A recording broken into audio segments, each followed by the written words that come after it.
শোনাবো এই হকের জন্য সাহাবায়ে কেরাম জীবন দিয়েছিলেন। সাহাবীরা এই হকের জন্য হযরত ইমাম হোসেন রাদিয়াল্লাহু আনহু চোখের সামনে কলিজার সন্তানগুলি জীবন দিয়েছিল। মিথ্যার কাছে মাথা নত করেন নাই। হযরত ইমাম হোসেন রাদিয়াল্লাহু আনহু একটা না দুইটা না ৭২ জন প্রিয় সাথী চোখের সামনে পানিবিহীন ক্ষুধার অভাব নিয়ে তৃষ্ণা বুকে নিয়ে তারা ময়দানে শহীদ হয়েছিলেন একে একে করে। হায় হায়, সেদিন আকাশ কেঁদেছিল, জমিন কেঁদেছিল। বেঁচে দেওয়ার সাক্ষী ইমাম জয়নুল আবেদিন বলেন, সেই দিনের এই কান্নার ভারিত্ব তোমরা যদি জানতে তোমাদের জবানে কখনো পানি যেত না। এই জন্য জয়নুল আবেদিন রাদিয়াল্লাহু আনহু জীবনে কোনোদিন তিনি হাসেন নাই। লোকেরা বলল, হুজুর এত মানুষ হাসলো, আপনি জীবনে কেন কোনোদিন হাসেন নাই? বলে, আমি কারবালায় যে দৃশ্য দেখছি তোমরা যদি দেখতা কলিজা ফেটে মরে যাইতা। আমি হাসতে পারি না, আমার মুখে কখনো হাসি আসে না। পানির পেয়ালা দিলে, পানি পান করতে গেলে হাতগুলি কাঁপতো, হাতগুলি কেঁপে কেঁপে পানি পড়ে যাইতো। লোকেরা বলতো, হুজুর আপনার হাতগুলি কাঁপে কেন পানি পান করতে গেলে? ইমাম জয়নুল আবেদিন বলতেন, দুনিয়ার মানুষ, আমি কারবালায় যে দৃশ্য দেখছি তোমরা যদি দেখতা তো জীবনে পানি পান করতে পারত না। এরপরে ইমাম হুসাইন বাতিলের কাছে মাথা নত করেন নাই, মিথ্যার কাছে মাথা নত করেন নাই। হায় হায়, বাবা ছিল জান্নাতি, মা ছিল জান্নাতি, বড় ভাইটা জান্নাতি, নিজেও জান্নাতি, পুরা পরিবার তার জান্নাতি, ফুফুরা জান্নাতি, খালারা জান্নাতি, নানি জান্নাতি, নানা জান্নাতের সর্দার। হায় হায় হায়, নানা সমস্ত নবীদের সর্দার, নানা তো মাকামে মাহমুদ ওয়ালা, হাউজে কাউসার ওয়ালা। কল্পনা করতে পারবেন, নানা হাউজে কাউসার ওয়ালা, মাকামে মাহমুদ ওয়ালা। প্রশ্ন করবেন, মুফতি ফরিদি মাকামে মাহমুদ ওয়ালা কি? মেহেশরের মাঠে কোটি কোটি মানুষের ভিড়ে সমস্ত জীব, মানব আর ফেরেশতারা সেজদার মধ্যে পড়ে পড়ে মহান প্রতিপালকের সামনে থরথর করে কাঁপতে থাকবে। এইভাবে ১-২ বছর না, হাজার হাজার বছর পার সেই দিন হয়ে যাবে। দুনিয়া ৫০,০০০ বছর এক জায়গা করলে যত বড় হবে, হাসরের একটা দিন হয়ে যাবে তত বড়। সেই দিনের হাজার হাজার বছর ধরে আল্লাহর দরওয়াজার সামনে সব সৃষ্টিগুলি সিজদার মধ্যে পড়ে থরথর করে কাঁপতে থাকবে। সেই দিন আল্লাহ তার রাসূলকে ডাক দিবে, হাবিব আসা আইয়াবাসাকা রাব্বুকা মাকামান মাহমুদা, আমি আপনাকে মাকামে মাহমুদের ওয়াদা করেছিলাম। আজকে আমি আল্লাহর আরশে আল্লাহর ডান পাশে আপনি নবীর জন্য আসন বরাদ্দ করা হয়েছে। সব সৃষ্টি সিজদার মধ্যে পড়ে থাকবে, আপনি নবী আজকে আমার আরশে আল্লাহর ডান পাশে আপনার পবিত্র আসনে মাকামে মাহমুদে আপনি অবস্থান নেবেন। একবার আওয়াজ তুলে ধরে বলা যাবে কি, ইয়া রাসূলুল্লাহ,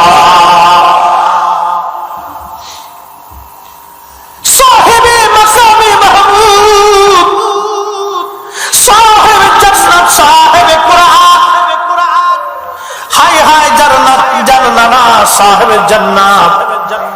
তিনি আজকে ৩ দিন হলো কোনো পানি নাই, বৃষ্টি নাই, বৃষ্টিও তিনি চান না। কত ধৈর্যের কঠিন পাহাড় তিনি ছিলেন। আল্লাহ ওয়াজ করলেন, ওয়ালানাবলুওয়ান্নাকুম বিশাইইম মিনাল খাউফি ওয়াল জু'i ওয়া নাকসিম মিনাল আমওয়ালি ওয়াল আনফুসি ওয়াস সামাওয়াত وبشر الصابرين।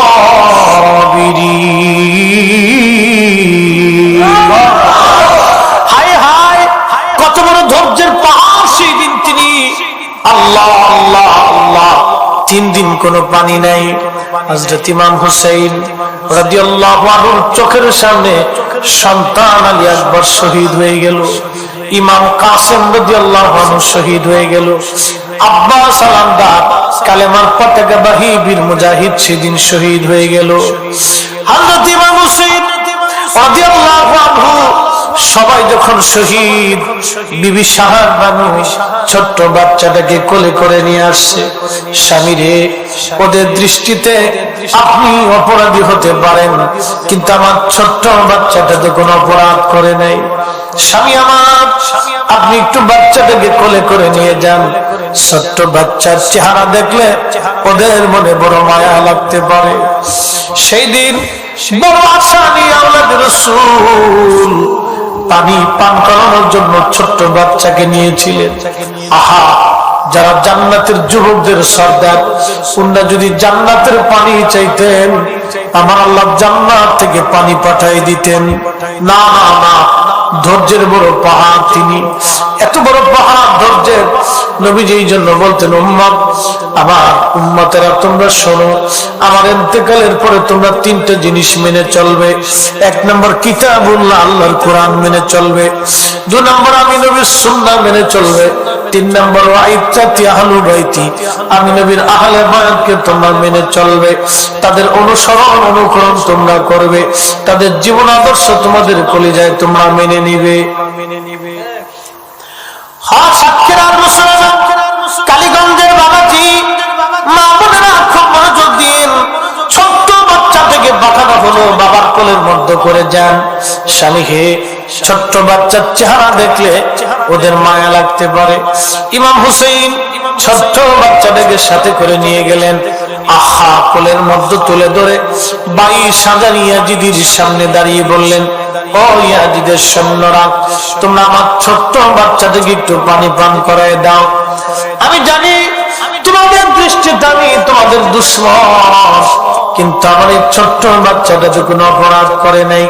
যদি বিশ্বাস না করো, আমার এই বাচ্চাটাকে তোমরা নিয়ে আমাকে একটু পানি পান করাও, এই বাচ্চাটাকে পানি পান করাই দাও। তোমরা ভাবতে পারো এই বাচ্চার পানি বুঝে আমি পান করব না। আমার ছোট্ট কলিজার টুকরাটাকে তোমরা নিয়ে যাও, ফরাত নদী থেকে তোমরা একটু পানি ওকে পান করাইয়া ওর কলিজা তোমরা ঠান্ডা করে দাও। দূর থেকে বেঈমান, আহা, সেদিন তারাও তো কালমা পড়নেওয়ালা ছিল। সেই দিনের মুসলমান তো তাহাজ্জুদ কাজা করতো না, তারাও তো নামাজ পড়নেওয়ালা ছিল। সেই দিনের জমানার মুসলমান দাড়ি চাচতো না, সব মুসলমান সেদিন দাড়িওয়ালাই ছিল।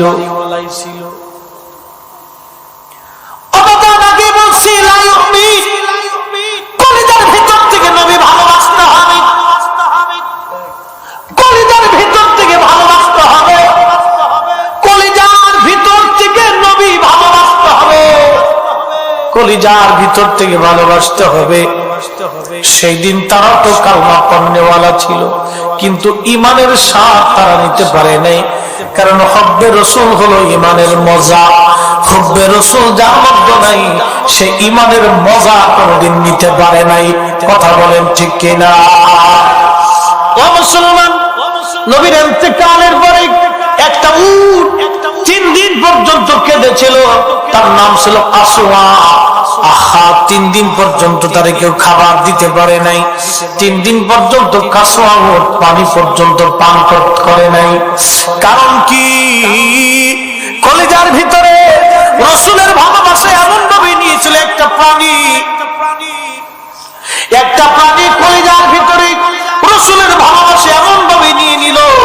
হায় হায়, আল্লাহ আল্লাহ, সেই উট নবীর বিরহ বেদনা সহ্য করতে না পেরে কুয়ার মধ্যে ঝাঁপিয়ে পড়ে আত্মাহুতি দিয়ে জীবন দিয়ে প্রমাণ করে দিল, ইয়া রাসূলুল্লাহ, আপনাকে ভালোবাসি, শুধু ভালোবাসি না, জীবন দিয়ে প্রমাণ করে গেলাম আপনাকে ভালোবাসি।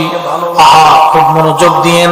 হযরত ইমাম হুসাইন ধৈর্যের বিরাট বড় পাহাড়, সন্তানটাকে কোলে করে নিয়ে বললেন, পানি দাও তোমরা। পানি না দিয়ে দূর থেকে একটা বেঈমান ডেকে বলল, হুসাইন অপেক্ষা করো, জনমের পানি তোমাকে পান করাচ্ছি। এই কথা বলে একটা তীর ছুঁড়ে মারল ইমাম হুসাইন রাদিয়াল্লাহু আনহুর দিকে। উনি বড় সাহসী বীর মুজাহিদ ছিলেন। চিন্তা করলেন, এখন যদি আমি সরে যাই তাহলে ওরা বলবে মৃত্যুর ভয়ে ইমাম হুসাইন সরে গেল। সন্তান দক্ষিণে দাঁড়িয়ে আছেন, তীরটা সে আল্লাহর রাসূলের কোলের মধ্যে ধরে রাখা ছোট্ট শিশু আলিয়াসগরের কলিজা বেদ হয়ে গেল। বাবার কোলের মধ্যে ছোট্ট সন্তান শহীদ হয়ে গেল। ফিনকি মেরে মেরে রক্ত পড়তে লাগলো। ইমাম হুসাইন আকাশের দিকে তাকায় কাঁদতে লাগলেন, আল্লাহ তুমি দেখছো আমার ছোট্ট বাচ্চাটা কোনো অপরাধ করে নাই, পানি পান করতে নিয়ে এসে ওরা আমার কলিজার টুকরাটাকে কোলের মধ্যে শহীদ করে দিয়েছে।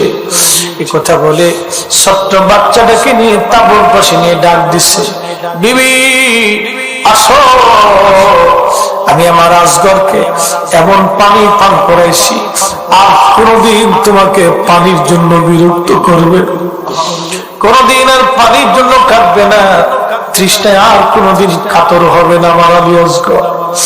এসে দেখো এতক্ষণে আমার নানা রাহমাতুল লিল আলামিন আমার আলী আসগরকে জান্নাতে হাউজে কাউসারের পানি পান করে দিয়েছে। আহা, ইমাম জয়নুল আবেদিন বললেন, দুনিয়ার মানুষ আমি বেঁচে যাওয়া একমাত্র সাক্ষী। আব্বা জান আমার কাছে আসলেন, আমাকে আদর করলেন, চুমা খাইলেন, আমার জন্য দোয়া করলেন। আমি উম্মে কুলসুমের কোলের মধ্যে মাথা রেখে বিশ্রাম করতেছিলাম, আমি বসতে পারতাম না অসুস্থতার জন্য। আব্বাজানকে বললাম, বাবাজান আপনি আমাকে যুদ্ধের পোশাক পরায় দেন, আমি আমার জীবনটা ওই ময়দানে কোরবানি করে আসি যেখানে আমার বড় ভাই ইমাম কাসেম ঘুমিয়ে আছে, আমার বড় ভাই আলী আকবর ঘুমিয়ে আছে, আমি ওইখানে ঘুমাইতে চাই। আব্বাজান আমাকে বারণ করলেন, আদার করে চলে গেলেন। আমার আব্বাজানকে দেখলাম জুলফিকার তলোয়ার হাতে নিলেন, মামিরা হামজা রাদিয়াল্লাহু আনহু সেই লোহার পোশাকটা গায়ে লাগালেন, আমার নানার দেওয়া সবুজ পাগড়ি খানা মাথায় বাঁধলেন। একবার জোরে জোরে বলা যাবে আল্লাহু আকবার। রাহমাতুল নবীর দেওয়া সবুজ পাগড়ি খানা মাথায় বাঁধলেন। আম্মাজানদের কাছ থেকে বিদায় নিলেন, তার বোন হযরত জয়নবের কাছে গেলেন। বোন এসে ভাইয়ের বুকের মধ্যে মাথাটাকে গুন গুন করে কাঁদতেছিল। জয়নব আমার শাহাদাতের পরে আমার সাকিনার আমার লাশের কাছে যেতে দিবি না, আমার জয়নুলকে নানা উম্মতের জন্য রেখে গেলাম, সন্তানের মতো আদর করবি, আমার জয়নুলের মনে কষ্ট দিবি না। কোনদিন যদি মদিনাতে যাও জয়নব, পৃথিবীর কোন রাজা বাচ্চার কাছে আমাদের কারবালার হাতটার ফাসলা টানতে যাবি না। জয়নব রে, যদি যাস মদিনায় নবী রওজা মুবারকে যাবি, রওজা মুবারকের অদূরে দাঁড়িয়ে দাঁড়িয়ে 3 দিনের কারবার হত্যার কষ্টের কথাগুলি নানা রাহমাতুল লিল আলামিন জানাইবি। দুনিয়ার কোন রাজা বাচ্চার কাছে বলবি না রে। এই ওসিয়ত করে ইমাম হুসাইন জিহাদের ময়দানে চলে গেলেন। প্রচন্ড যুদ্ধ, একটা না দুইটা না 133টা তীর পুরা শরীরটাকে ঝাপঝাপ করে ফেললো। 21টা বর্ষার আঘাত শরীরে লাগলো, 33টা তলোয়ারের আঘাত শরীরটাকে ক্ষত বিক্ষত করে দিল। হযরত ইমাম হুসাইন রাদিয়াল্লাহু আনহু জমিনের মধ্যে পড়ে গেলেন। সীমার এসে বুকের মধ্যে গলা চাপ দিয়ে ধরে গলার মধ্যে তলোয়ার চেপে ধরছে। হুসাইন বললেন, সীমা আমি চিনছি, তুমি সেই ডালো কালো জোড়া কাটা কুকুর। 50 বছর আগে আমার নানা রাহমাতুল লিল আলামিন স্বপ্ন দেখেছিল রে হুসাইন, আমি স্বপ্ন দেখছি তোমার রক্তের মধ্যে একটা কালো জোড়া কাটা কুকুর মুখ লাগাইছে, তুই সেই কালো জোড়া কাটা কুকুর, তুমি আমাকে শহীদ করে দিবারে। সীমার একটু সময় দিবি, বিদায় নেওয়ার আগে আমি রব্বে কারিমের দরবারে 2 রাকাত নামাজ পড়ে যাব। একবার জোরে জোরে বলা যাবে আল্লাহু আকবার। হে নবীর উম্মত, আল্লাহর রাসূল শাহাদাতের সময় নামাজ ভুলে নাই, নামাজ ছেড়ে দেয় নাই, নামাজ ছাড়ে না। আল্লাহ কোরআনে বললেন, ইয়া আইয়ুহাল্লাযীনা আমানু ইসতাঈনু বিস-সাবরি ওয়াস-সালাহ। হে ঈমানদার, তোমরা সাহায্য থেকে নামাজ এবং সবরের মাধ্যমে, সালাত এবং ধৈর্যের মাধ্যমে তোমরা আমি আল্লাহর দরবার থেকে তোমরা সাহায্য চাও। ইন্নাল্লাহা মা'আস সাবিরিন, নিশ্চয় আমি আল্লাহ সবরকারীদের সাথে থাকি। একবার জোরে জোরে বলা যাবে কি সুবহানাল্লাহ।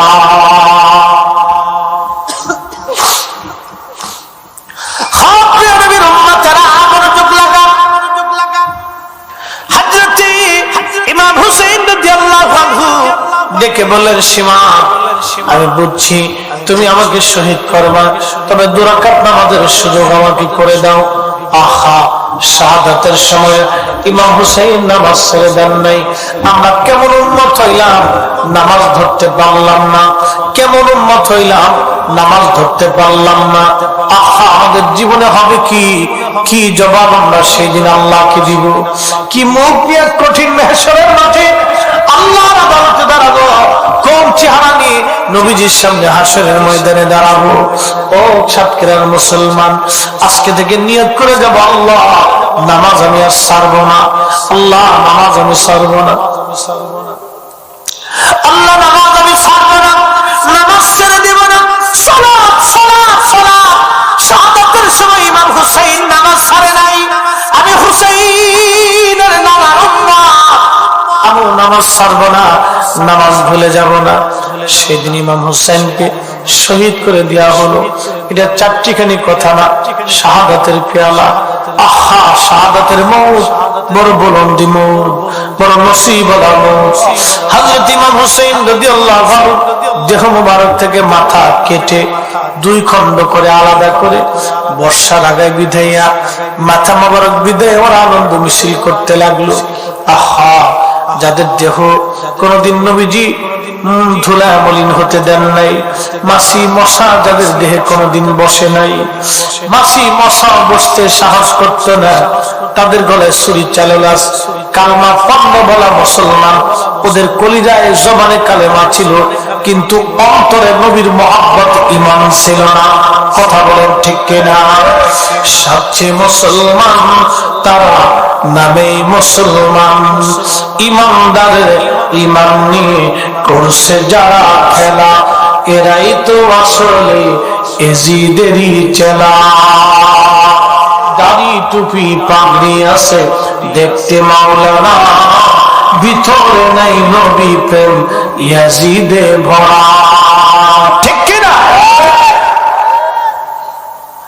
ওরা কারা আজকে রাসূলের সামনে ঝগড়া করে?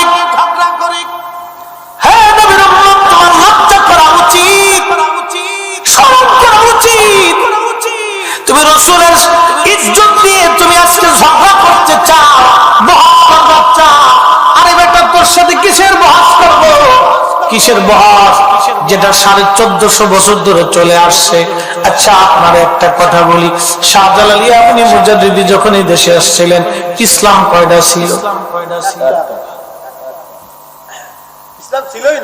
না না, শাহজালাল যখন ইসলাম নিয়ে আসলেন তখন কয়টা ইসলাম ছিল? একটা। ইসলামের মধ্যে কি এত ভাগ ছিল? হ্যাঁ, কথা বুঝেন, ভাগ ছিল। আর ইসলাম নিয়ে তো ঝগড়া ছিল না, তখন তো ইসলাম একটাই আনলেন।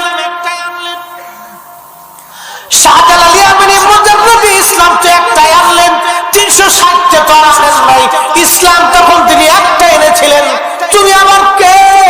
1450 বছর ধরে চলে আসা ইসলাম, মসজিদে নামাজ পড়ে আসলাম, তুমি আবার মসজিদের মধ্যে আইসা জোরে আমিন পেয়েছিলেন একটা দিয়া, বুকে হাত বেঁধে নামাজ পড়াইয়া তুমি আবার মসজিদের মধ্যে ভেজাল বাজাইলা।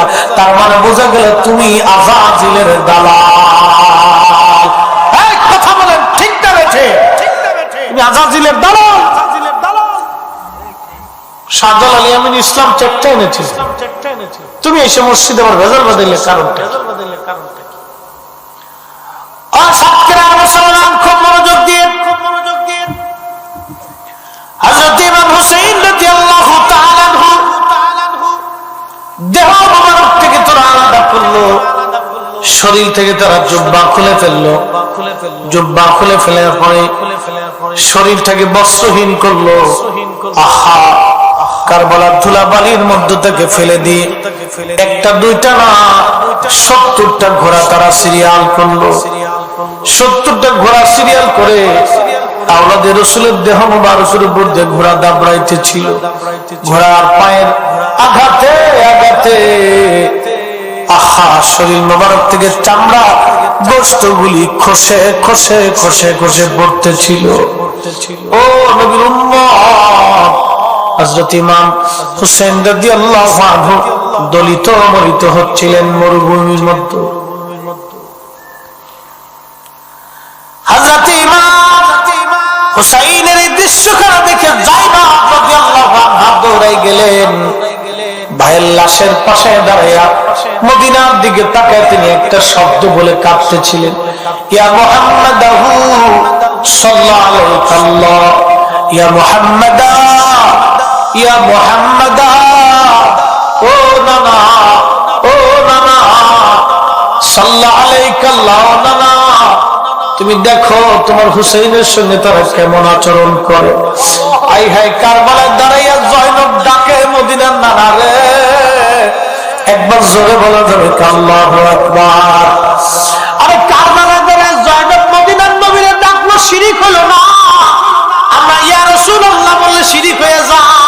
তার মানে বোঝা গেল তোমরাই অরিজিনাল সিটার আর বাপ্পার কথা কোন ঠিক কিনা? আর জয়নব ঠিক নাই, তোমরা ঠিক।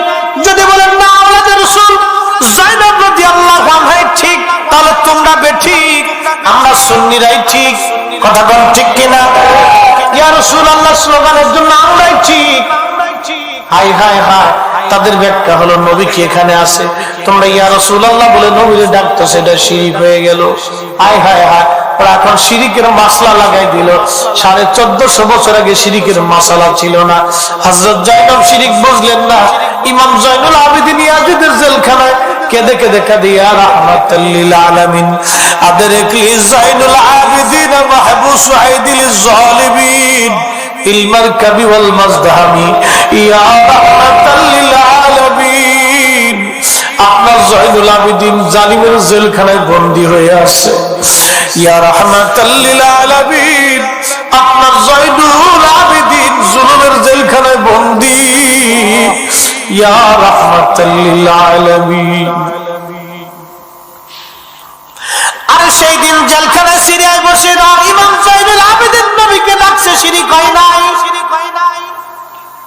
আমরা ইয়া রাসূলুল্লাহ বলে শিরিকের মাসালা দাও, ইয়া নবী বললে তখন বলো নবী কি আর দেখে নাকি?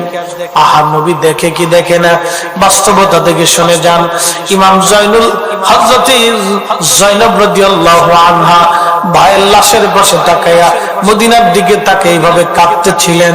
হযরত ইবনে আব্বাস বলেন, আমি তখন খোদার ঘরের সঙ্গে হেলান দিয়ে, কাবা শরীফের সঙ্গে হেলান দিয়ে আমি ঘুমায় পড়েছি। স্বপ্নের মধ্যে দেখি আল্লাহ নবীজির হাত মুবারকের মধ্যে রক্ত, নবীজির চুল দাড়ি মুবারক এলোমেলো, আল্লাহ নবীর জুব্বা মুবারকে ধুলাবালি লাগানো। নবী আমার দৌড়াচ্ছেন মক্কার দিকে, কাঁদতেছেন। আমি ডেকে বললাম, ইয়া রাসূলুল্লাহ, নবী গো, আপনার হাতে রক্ত কেন? আপনার গায়ে ধুলাবালি কেন? আপনার চুল দাড়ি মোবারক এলোমেলো কেন? আপনি এইভাবে কাঁদেন কেন গো নবীজি? কি জন্য আপনি কাঁদেন? ইয়া রাসূলুল্লাহ, জীবনে এরকম কোনদিন আপনাকে দেখি নাই। আল্লাহ নবী ডাক দিয়ে বললেন, হ্যাঁ ইবনে আব্বাস, তুমি মক্কায় খবর দাও, আমাদের হুসাইন আর নাই। আমার হুসাইন কারবালায় শহীদ, আমার হুসাইনকে নির্মমভাবে হত্যা করা হয়েছে। আমার হুসাইন তার সঙ্গীদের রক্ত গুলি নেবে আল্লাহর আদালতে যাইতেছি। আমার হুসাইনের শাহাদাতের সময় আমি নবী তার পাশেই ছিলাম। আমি কারবালা থেকে আসতেছি, আল্লাহর দরবারে যাইতেছি, চিৎকার মেরে তারা বলা যাবে আল্লাহু আকবার। তাহলে বলেন নবী আসে না? নাই, আসে আসে আসি। নবীর জায়গা নবী আছে, উম্মতের চোখের জায়গা চোখ নাই। আল্লাহর নবী বলেন, মান রাআনি ফিল মানামি ফাকাদ রাআল্লাহ, স্বপ্নে যদি আমাকে দেখো, বাস্তবে আমি নবী দেখছো, আমি নবী আসছি, নবী কথা বলছি, আমি নবী দেখা দিয়েছি। একবার জোরে বলা যাবে কি সুবহানাল্লাহ? আচ্ছা প্রশ্ন করি, জবাব দিবেন। 1450 বছর ধরে নবীজি উম্মতকে স্বপ্ন দেখান, এখনো স্বপ্ন দেখান, আগামীতেও স্বপ্ন দেখাবেন। আল্লাহ নবী উম্মতকে স্বপ্ন দেখেছেন, স্বপ্নে দেখা দিয়েছেন উসমান গনি যিন নূরাইন শাহাদাত বরণ করবেন। আল্লাহ নবী স্বপ্নে আসলেন, উসমান কেমন আছো? উসমান বলেন, ইয়া রাসূলুল্লাহ, আমি তেমন ভালো নাই, দুনিয়ার জঞ্জাল আর ভালো লাগে না, তুমি কি পৃথিবীতে আর কিছুদিন থাকবা না চলে আসবা? বলে, হুজুর না, আমি আর থাকবো না। আল্লাহ নবী বলেন, উসমান তাহলে শোনো, আজকে তুমি শহীদ হয়ে যাবা, তুমি তো রোজা আছো? বলে, হ্যাঁ ইয়া রাসূলুল্লাহ, আমি রোজা আছি। উসমান রে, তাহলে চলে আসো, আমি আর তুমি দুইজন একসঙ্গে জান্নাতের মধ্যে ইফতার করে নেব। আল্লাহু আকবার! না হয় না, আরো জোরে বলেন আল্লাহু আকবার! আরে উসমান গনি রোজা আছে, নবীর দরবারে খবর, বহস করবো রসুল, বেয়াদব কোথাকার, কিসের বহস রে বেটা, কিসের বহস রে বেটা? রসুলের ইলম নিয়ে কিসের বহস? পুরা কোরআন রসুলের দল, রসুলের ইলম নিয়ে কিসের আবার বহস? কানার বাচ্চা দেশে কত জন্মাইছে, আল্লাহ নবী বলেন, উম্মত, আল্লাহ আমাকে আরশে মুআল্লার ভিতরে নিয়ে গেলেন। সুনান ইবনে মাজাহ বিশুদ্ধ হাদিস বলতেছি, নবীজি বললেন, উম্মতেরা রে শোনো, আল্লাহর দুটি কুদরতি হাত আমার আল্লাহ বক্ষে রাখলেন। সুবহানাল্লাহ কি বলবেন? না হয় না, আরো জোরে বলেন আল্লাহ। নবীজির বক্ষ বরাবর আল্লাহ দুটি কুদরতি হাত রাখলেন।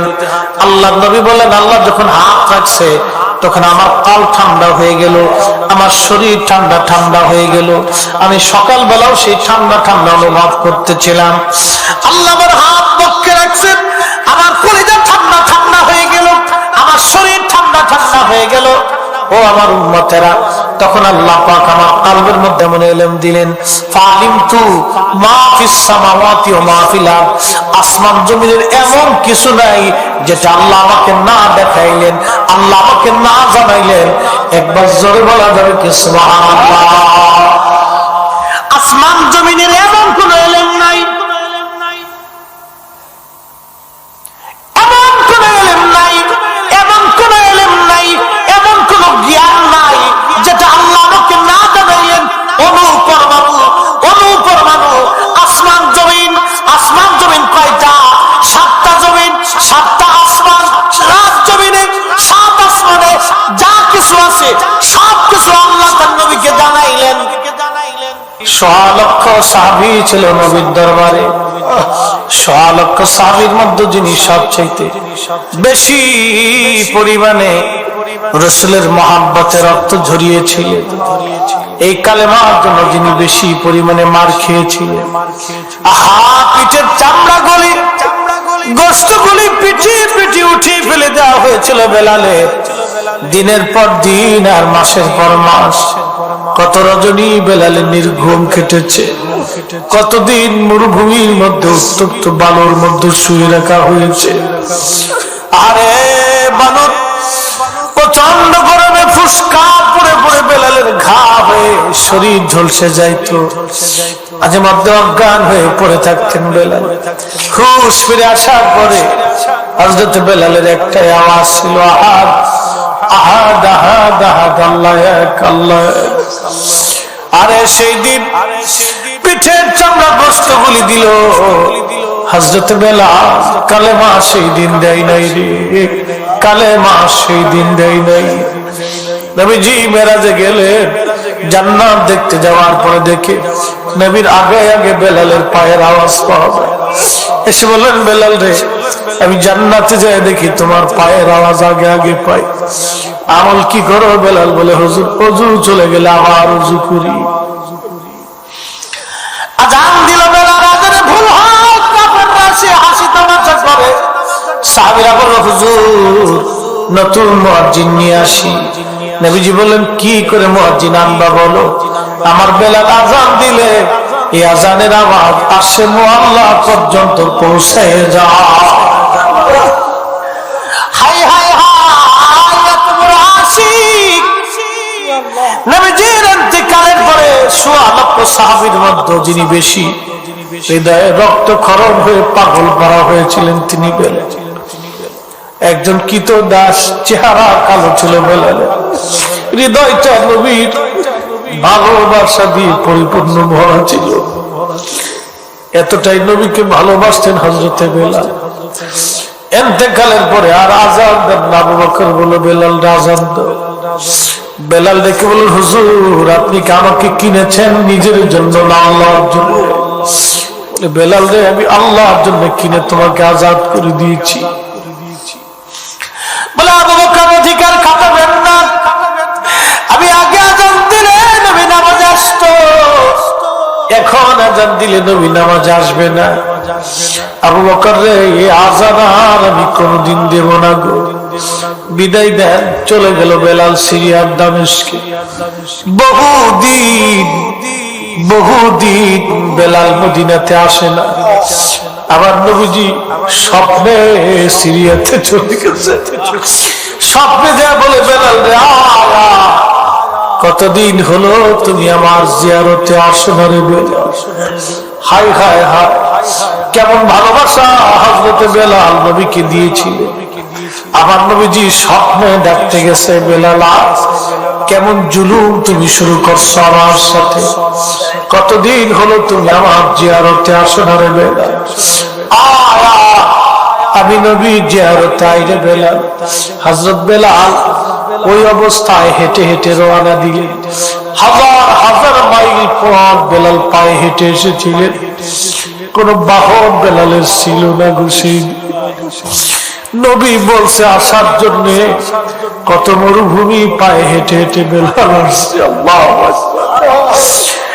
কলিজার ভিতরে রাসূল প্রেম কত কঠিন। একজন আশিক রাসূল নবী ডাকছে, বেলাল কতদিন আমার জিয়ারতে আসো না? পায়ে হেঁটে হেঁটে সিরিয়ার মরু পার হয়েছে, জর্দানের মরু পার হয়েছে, সৌদির মরুভূমি গুলি পার হয়ে হয়ে পায়ে হেঁটে হেঁটে বেলাল শুধু সিরিয়ার দামেস্ক থেকে মদিনাতে আসছে। আহা, কত বড় কলিজার ভিতরে প্রেম ছিল। হে রাসূল তোমায় ভালোবাসি, অন্তর শুধু মুখে নয়, জান্নাতের আশায় নয় হে রাসূল, জাহান্নামকে ডরি না। তোমায় পাওয়ার আশায়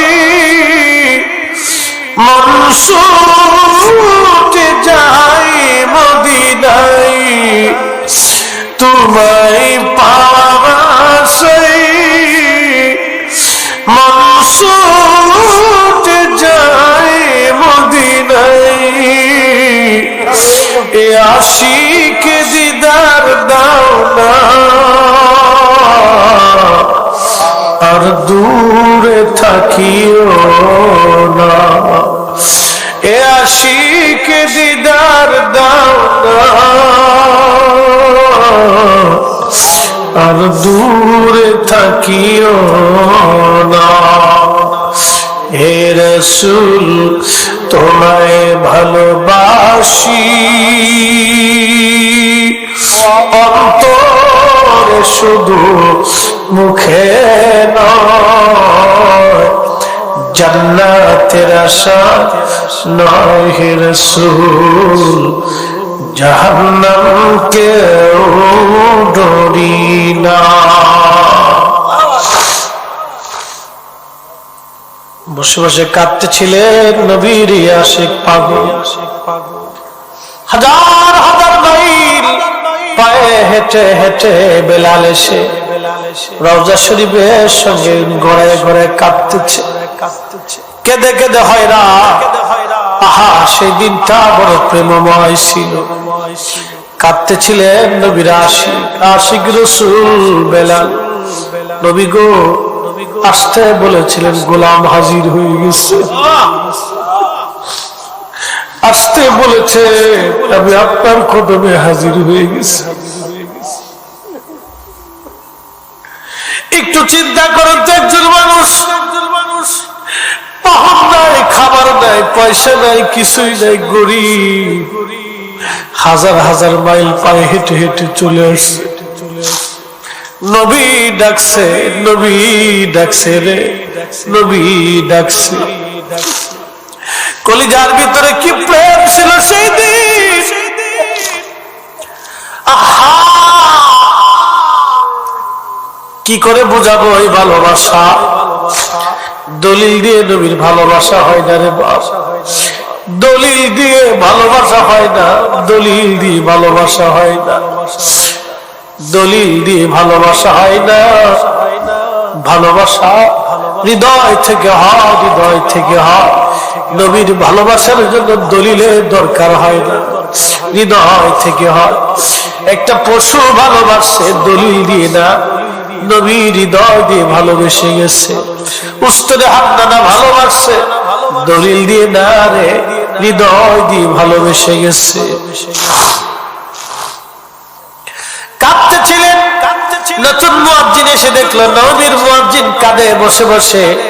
ডাক দিয়ে বলল, সাহাবীরা শুনছো, হযরত বেলাল আমাদের মাঝে ফিরে আসছে। সারা মদিনা থেকে সব সাহাবী দৌড়ে এসে হযরত বেলাল রাদিয়াল্লাহু আনহু চারপাশে ঘিরে ধরে রওজা শরীফের পাশে দাঁড়ায় দাঁড়ায় কাঁদে আর বলে, বেলাল তুমি আসছো, কতদিন হলো আযান আমরা শুনি না। বেলাল যা, বনু নাজ্জার গোত্র যে মহিলার ঘরের ছাদের উপরে দাঁড়ায় আযান দিতা, তুমি যাও আমাদেরকে আযান শুনে যাও। আরে সেই দিন নবীর পাগল ডাক দিয়ে বলল, সাহাবীরা রে, আযান যে দিব, আগে আযান দিলে নবী আসতো। বলো আজ আযান দিলে কি নবী আসবেনি? সাহাবীরা ডেকে বলে, হ্যাঁ সাহাবীরা রে, আমাদের কথায় বেলাল আযান দিবে না, যায় দেখো হাসান আর হুসাইন ঘরের মধ্যে আসেনি। দৌড়ে সাহাবীরা হাসান হুসাইনকে নিয়ে আসছে। ইমাম হাসান হুসাইনকে দেখতে নবীজির মতো দেখা যায় তো রে, নানার চেহারা তারা পাইছিলেন, নানার চেহারা পাইছিলেন। রওজা শরীফ থেকে উঠে বড় ভালোবাসা নিয়ে নবীর আশিক, আল্লাহর হাবিবের পাগল ইমাম হাসানের বুকের মধ্যে মাথাটাকে এক ডুকরিয়ে ডুকরিয়ে কাঁদতেছিল। আবার ইমাম হুসাইনের বুকের মধ্যে মাথাটাকে কাঁদে। হযরত ইমাম হাসান ডাক দিয়ে বলেন, নানার মুয়াজ্জিন শুনছো, তুমি যে লাহান দিয়ে নানারে আযান শুনাইতা, ওই লাহান দিয়ে যাও গো, আমাদের আযান শুনে যাও। একটা দৌড় দিয়ে বেলাল সেই ছাদের উপরে উঠে আযান শুরু করছে, আল্লাহু আকবার, আল্লাহু আকবার। মদিনার ঘর থেকে সমস্ত সাহাবী বের হয়ে দৌড় মারছে। আরে বেলালের আযান, নবী কি ফিরে আসছেনি? সব সাহাবী দৌড় মারছে, আযান শুরু হয়ে গেল। আশহাদু আল্লা ইলাহা ইল্লাল্লাহ। সমস্ত মহিলারা বাচ্চা কাচ্চা নিয়ে দৌড় মারছে, নবী আসছেনি। নবী বুঝি আসছে রে, বেলাল আযান দেয়। সারা মদিনায় কান্না দল পড়ে গেল। মানুষ কেঁদে কেঁদে হয়রান, কেঁদে কেঁদে সাহাবীরা হয়রান। আরে মদিনার মানুষ এমন ভাবে নবীরে ভালোবাসতো, কলিজা দিয়ে নবীকে ভালোবাসতো, কলিজা দিয়ে নবীকে ভালোবাসতো। সাহাবীরা পাগল করা হয়ে গেছে। বেলাল আযান দিল, আশহাদু আন্না মুহাম্মাদার রাসূলুল্লাহ সাল্লাল্লাহু আলাইহি ওয়াসাল্লাম। মদিনার মাটিগুলি থরথর করে কেঁপে উঠছে। আল্লাহু আকবার। মদিনার মাটিগুলি থরথর করে কেঁপে উঠছে। হযরত বেলালের আযান বন্ধ হয়ে গেল। আর আযাব দিতে পারেন নাই তিনি। আরে সেই দিন সারা মদিনার মানুষ ডুকরে ডুকরে কেঁদেছিল বেলালের সেই মদিনায় ফেরত আসার পরে। চলে গেলেন নবীর পাগল, কলিজা ফেটে মারা গিয়েছিলেন। আহা, কলিজা ফেটে নবীর বিরহ বেদনা সহ্য করতে না পেরে বেলাল পাগল পারা হয়ে গিয়েছিলেন। বিরহ বেদনা, বিরহ বেদনা। আমি জানি প্রেমে পাগল সে তো মদিনা, প্রেমানলে পুরে মরি, প্রেমানলে পুরে মরি ওহে রব্বানা। আমি জানি প্রেমে পাগল সে তো মদিনা, আমি জানি প্রেমে পাগল সে তো মদিনা। এসেছেন যত নবী সকলের ইমাম, সালাম নবী তোমায় হাজার সালাম। মোহাব্বতে পড়েন দুরূদ ও আশিক ভাই বসিয়া,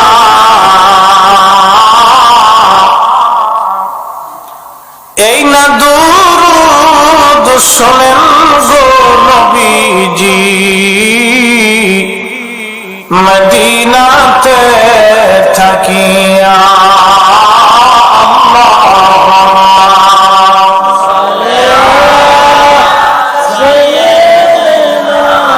হ্যাঁ, জবান খুলে আওয়াজ তুলে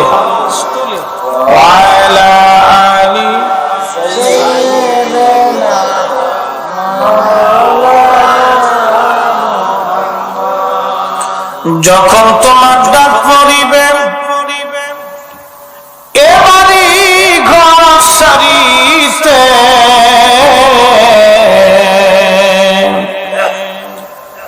আপন পোশাক খুলে খোলে,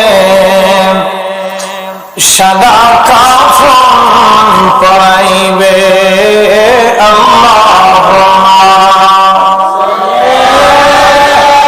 মাশাআল্লাহ, আল্লাহু আকবার। আলা আলি সাইয়্যিদিনা,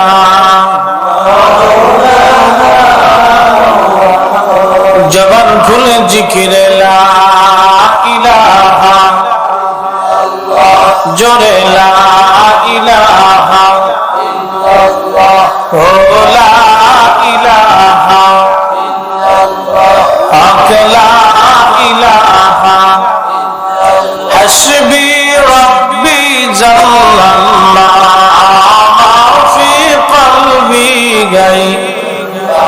আহা নূর মুহাম্মদ সাল্লাল্লাহু, বলি নূর মুহাম্মদ সাল্লাল্লাহু, বলি লা ইলাহা ইল্লাল্লাহ, লা ইলাহা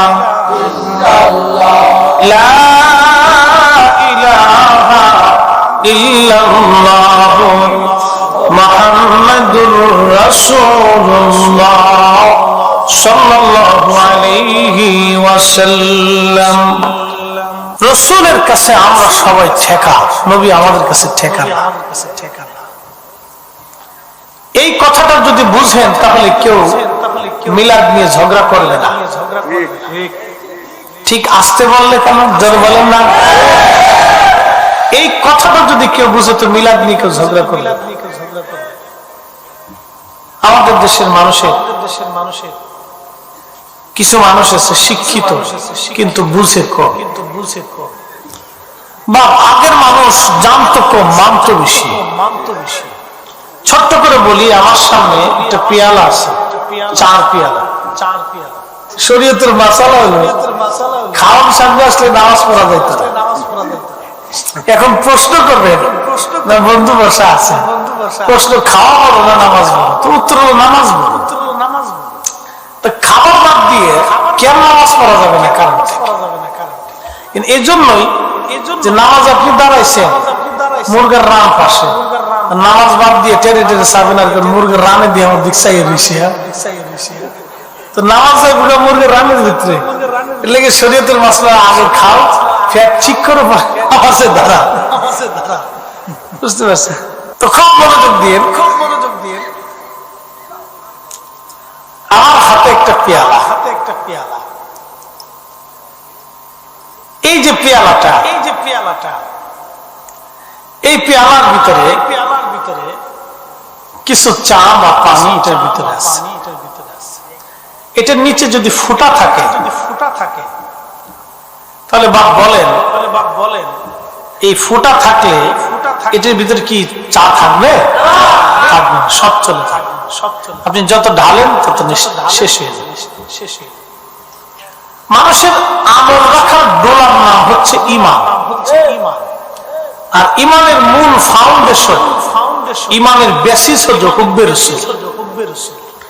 আমি বলি লা ইউমিন, হাদিস সারা জীবন শুনছেন কিন্তু হৃদয় থেকে বুঝেন। আজকে আমি বুঝাই দিয়েছি। এই হাদিসগুলি বুঝেছিল বেলালের মতো সাহাবীরা। আল্লাহু আকবার, আল্লাহু আকবার, কলিজা দিয়ে রাসূলকে ভালোবেসেছে। লা ইউমিন, তুমি ঈমানদার হবে না হাত্তা আকুনা আহাব্বা ইলাইহি মিন ওয়ালিদিহি ওয়া ওয়ালাদিহি। তুমি তোমার পিতা মাতা সন্তান সন্ততি যা কিছু আছে সব কিছুর চাইতে আমি নবীকে যতক্ষণ প্রাধান্য না দিবে, ভালো না বাসবে, তত সময় পর্যন্ত তুমি ঈমানদার হবা না। একসাথে বলা যাবে সুবহানাল্লাহ। অ্যাটেনশন, পাখি আছে না, বাসার ভিতরে 4টে বাচ্চা হয়েছে। সারা এলাকা ভরে পাখি উড়ে উড়ে উড়ে উড়ে খাবার নিয়ে 4টে বাচ্চার মুখের মধ্যে সমানভাবে খাবার। কথা ঠিক কিনা? এই পাখিটা কেন বাচ্চাদেরকে খাওয়ায়? পাখি কেন খাওয়ায়? পাখি কিন্তু বাচ্চার কাছে ঠেকা না। পাখি বাচ্চাদেরকে ভালোবাসে কারণ সে তার অংশ। পাখিটা মা, মা তার কলিজার ভিতর থেকে সন্তানকে ভালোবাসে। কলিজার ভিতর থেকে সাপ আসে ওই পাখির বাচ্চা খাওয়ার জন্য। সাপ, পাখি জানে এই সাপ আমাকে ধরতে পারলে খেয়ে ফেলে দেবে, কিন্তু ওই পাখিটা তার বাচ্চাকে বাঁচানোর জন্য সাপের সাথে যুদ্ধ করে। কারণ কি জানেন? পাখি কলিজার ভিতর থেকে তার বাচ্চাকে ভালোবাসে। মা তার সন্তানকে কলিজার ভিতর থেকে ভালোবাসে। একসাথে বলবেন আল্লাহু আকবার। এই জন্য মাকে কেউ যদি কষ্ট দেয়, মক্কার ইমাম হলেও সে জান্নাতে যাবে। মক্কার ইমাম হলেও জান্নাত হবে না, মদিনার ইমাম হলেও জান্নাত হবে না। ওই মাকে যদি কেউ কষ্ট, রাসূল বলছে উম্মত, ইমানের স্বাদ যদি পেতে চাও, তুমি তোমার সন্তানকে কলিজার ভিতর থেকে যেইভাবে ভালোবাসো তার চাইতে বেশি পরিমাণে আমাকে ভালোবাসতে হবে। যদি পারো তো ইমানের স্বাদ নিছো, নতুবা টুপি মাথায় দিয়ে ঘুরবা, ইমান তো। এই কথা যদি কেউ বুঝে তাহলে মিলাদ নিয়ে ঝগড়া করবে না, নবী নিয়ে এসে ঝগড়া করবে না। এই কথা যদি কেউ বুঝে তো রসুলের মিলাদ নবী নিয়ে কেউ ঝগড়া করবে না। আগের যুগের বড় বড় মুহাক্কিক যারা ছিল তারা ঝগড়া করতেন না। নবী দুরূদ শরীফ এটা নিয়ে যারা ঝগড়া করে আল্লাহ তাদের উপরে লানত বর্ষিত। উম্মত নবী দুরূদ পড়তে চায় না। আবার বলি নবী উম্মতের কাছে ঠেকা না, আমরা সবাই নবীর কাছে ঠেকা ঠেকা ঠেকা। কথা বলে ঠিক না বেটা? শুধু ঠেকা। কিয়ামতের মাঠে আল্লাহর নবী সিল ছাড়া উম্মত জান্নাতে যাবে না, যাবে না, যাবে না। ওই যে কোরআন শরীফ আমার সামনে, কোন বাপের বেটা যদি থাকে তো প্রমাণ করে দিয়েছে। কিয়ামত পর্যন্ত চ্যালেঞ্জ। কোন বাপের বেটার জন্ম হয়ে যদি থাকে, হালাল চাঁদা যদি হয়ে থাকে তো প্রমাণ দিবে রাসূল সারা কিয়ামতে উম্মত জান্নাতে যাবে, আমাকে দেখাই দিতে হবে। সারা কোরআন শরীফ রাসূলের দলিল। আল্লাহ 40 জায়গায় আল্লাহর নামের সাথে রাসূলের নাম আল্লাহ ব্যবহার করেছে এই কালামে। একসাথে জোরে বলবেন আল্লাহু আকবার।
আমি আল্লাহকে যদি ভালোবাসতে চাই, আমি আল্লাহকে যদি ভালোবাসতে চাই, আল্লাহ কারো কাছে ঠেকানা, আমরা আল্লাহর কাছে ঠেকানা।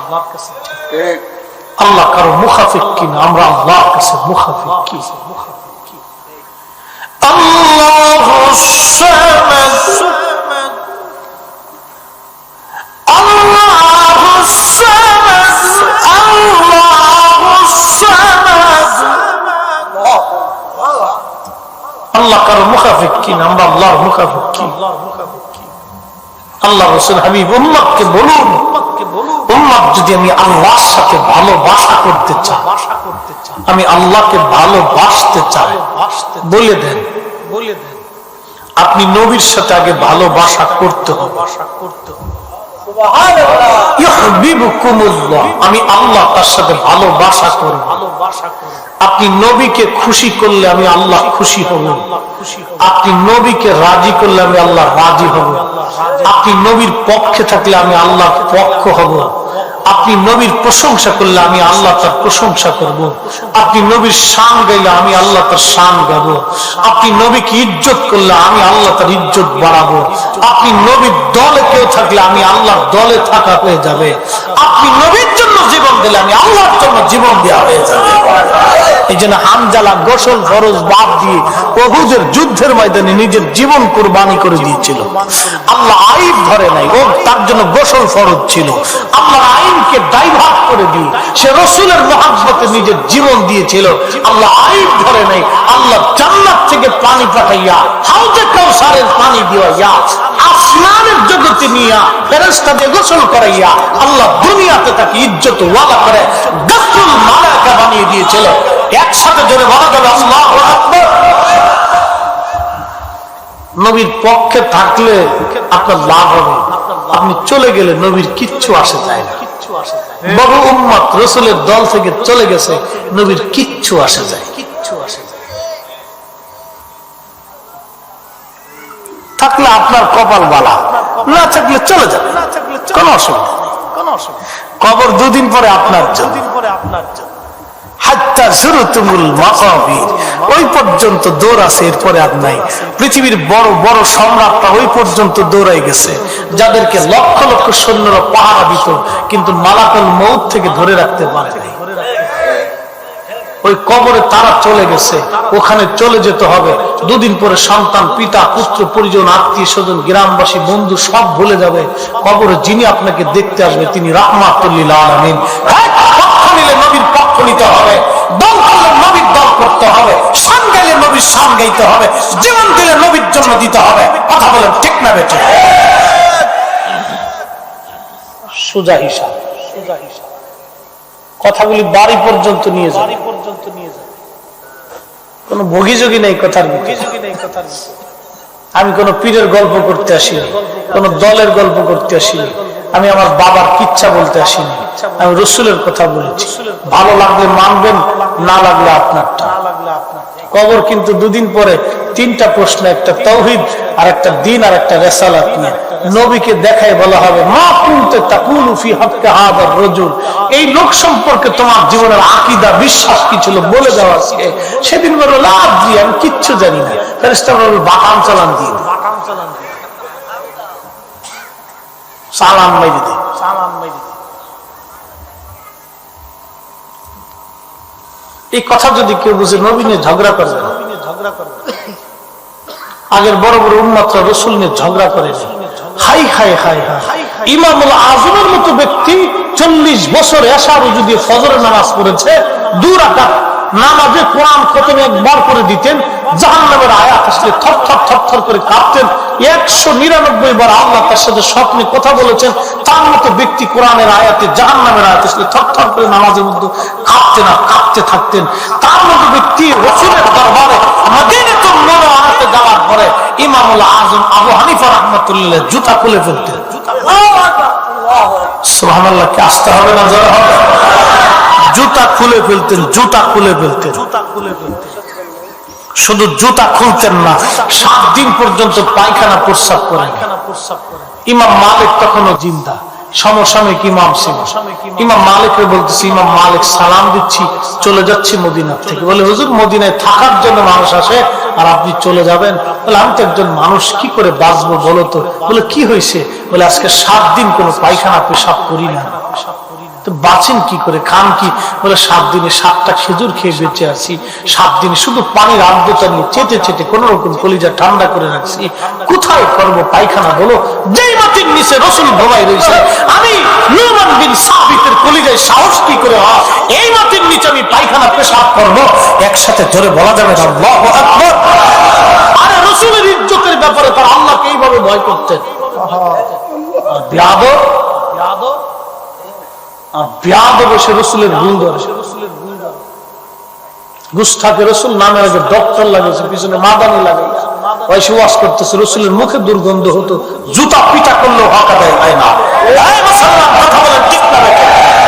জুতা পিটা করলেও হক হয় না। হক কথা তিতা লাগে বা তিতা লাগে বা। পৃথিবীর বড় বড় আবিদ জাহিদরা পর্যন্ত রাসূলের দরগাহে যে থরথর করে কাঁপতেন। এই নবীর দপ্তর থেকে মকবুলি আপনার আসলে আল্লাহর দপ্তর দরজা বন্ধ হয়ে যাবে। আল্লাহি বিল্লাহি তাল্লাহি, আসমানের মালিকের কসম করি, যে মালিক আপনার জন্য শ্বাস নিঃশ্বাস প্রশ্বাস নিচ্ছে, ওই মালিকের কসম করি যে আপনার হায়াত সৃষ্টি করেছে, ওই মালিকের কসম করি যে আপনার মৃত্যু সৃষ্টি করেছে, ওই মালিকের কসম করি যে আল্লাহ আপনার জন্য হাজার রকমের নিয়ামত সৃষ্টি করেছে, সেই মালিকের কসম করি ও মালিক খুশি হবে না যদি রাসূল খুশি না হয়। রাসূল বেজার হলে মালিক বেজার হয়ে যাবে, নবী খুশি হলে আল্লাহ খুশি হবে, নবী বেজার হলে আল্লাহ বেজার হবে। এই জন্য আমরা সুন্নিরা নবীর কথা আগে বলি, কারণ নবী খুশি হলে আল্লাহ খুশি হবে, নবী পাইলে আল্লাহ পাবে। কথা বলে ঠিক না? ওরা আমাদেরকে বেদাতি বেদাতি বলে, ও সাতার বেদাতের ফটো আমাদের কি আসে না? ওর বেদাতের গাপটি উঠ চালিয়ে খেতার নিচে উড়িয়ে থাকে। কি কথা কথা ক্লিয়ার না? ভেজাল আছে? ঠিক আছে না? একবার ডাইরেক্ট অ্যাকশন, বাকি ঝুঁকি নেই।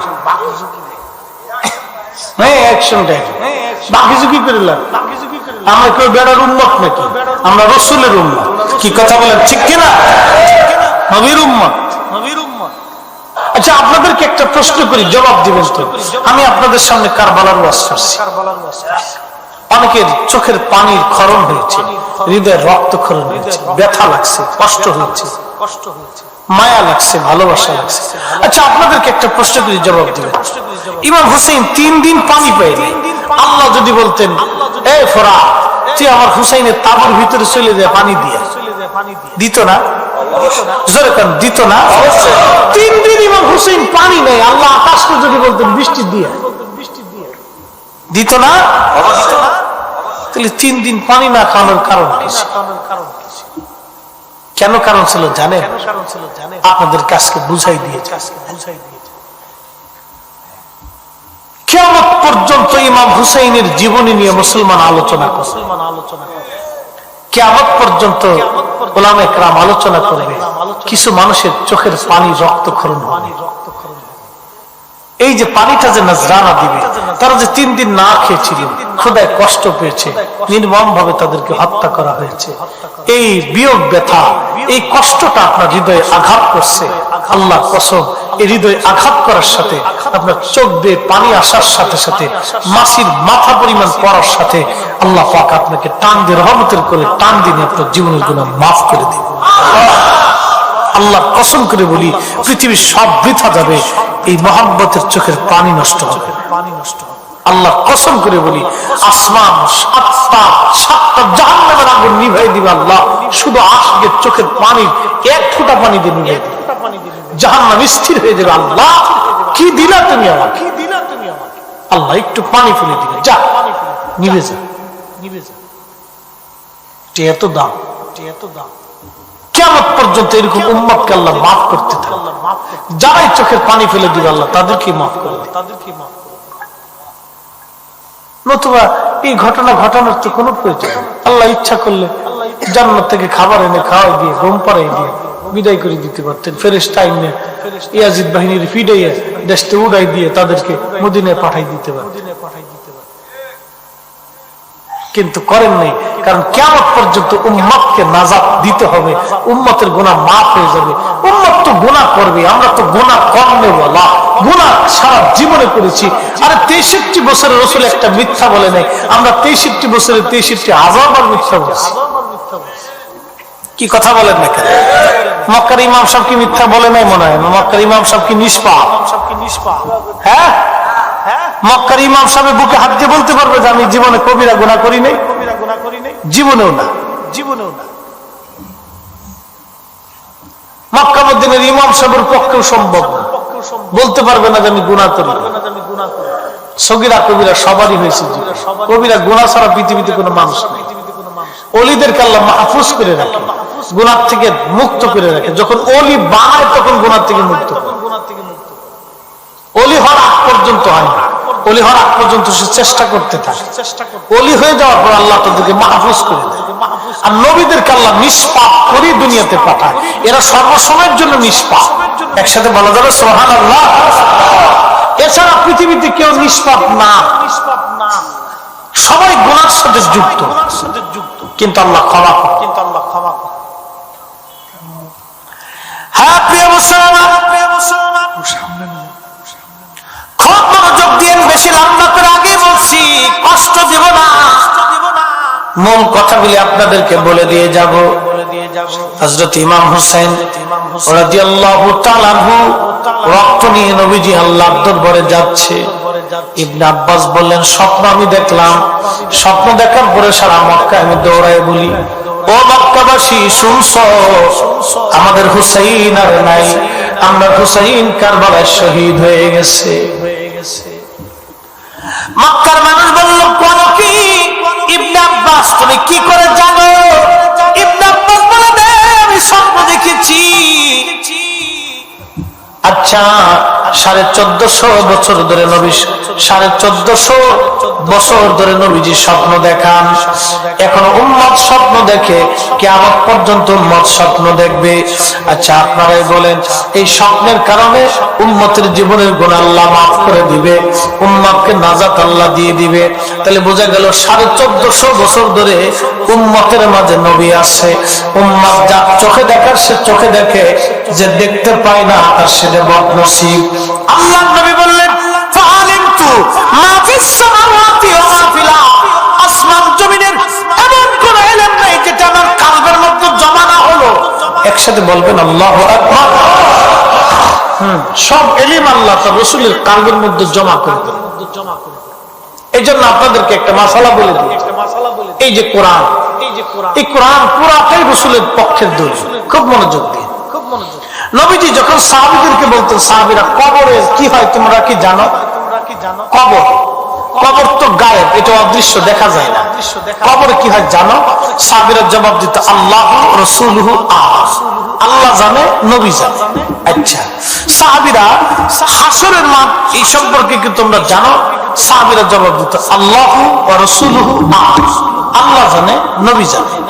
সাহাবীরা জান্নাত সম্পর্কে এই বিষয় কি জানো? সাহাবীরা বলতো, আল্লাহু ওয়া রাসূলুহু আ'লাম। আল্লাহ জানে, নবী জানে। সাহাবীদেরকে যখন বলছো জাহান্নামের এই বিষয় কি তোমরা জানো? সাহাবায়ে কেরাম বলতো, আল্লাহু ওয়া রাসূলুহু আ'লাম। অতীত, যেটা অতীত চলে গেছে, এটাও অদৃশ্য গায়েব। নবীজি যখন জিজ্ঞেস করতেন সাহাবীরা, তোমরা কি এই বিষয় সম্পর্কে জানো? সাহাবীরা বলতেন, আল্লাহু ওয়া রাসূলুহু আ'লাম। আগামী দিনের কোন বিষয়ে নবীজি যখন জিজ্ঞেস করতেন সাহাবীরা, এই বিষয় কি তোমরা জানো? সাহাবীরা জবাব দিত, আল্লাহু ওয়া রাসূলুহু আ'লাম। আল্লাহ জানে, নবী জানে। আল্লাহ জানে, নবী জানে। আল্লাহ জানে, নবী জানে। এই কথাটা আমরা বলি না, সোয়া লক্ষ সাহাবী বলেছে। শুধু আমরা বলি না, সোয়া লক্ষ সাহাবী বলেছে আল্লাহু ওয়া রাসূলুহু আ'লাম। আল্লাহ জানে, নবী জানে। আল্লাহ জানে, নবী জানে। এই জন্য আমরা সুন্নিরা বলি আল্লাহ জানে, নবী জানে। এখন আমরা যদি বেদাতি হয়ে যাই, তাহলে সর্বপ্রথম বেদাতের ফটো আগে সাহাবীদেরকে দেন, যে সাহাবীরা এই কথা বলার জন্য ওনারা বেদাতি ছিল, ওনারা এটা ভুল বলছে, ঠিক বলে নেই। যদি আপনি সাহাবীদের ভুল ধরেন, তাহলে আমি লুঙ্গির কাপড় সে করে আপনার টর্চ লাইট মেরে দেখবো যে আপনার মুসলমানি দিছে কিনা। কি আসতে করে টর্চ লাইট মেরে দেখার দরকার, আপনার মুসলমানি দিছে কিনা, একটু দেখি ঠিক মতো কাটা চাটা হচ্ছে কিনা। এছাড়া আর কি বলবো বলেন? সোয়া লক্ষ সাহাবী বললেন আল্লাহ জানে, নবী জানে, আর আপনি এসে 1400 পরে মুসলমান করে দেন আল্লাহ জানে, নবী জানে না।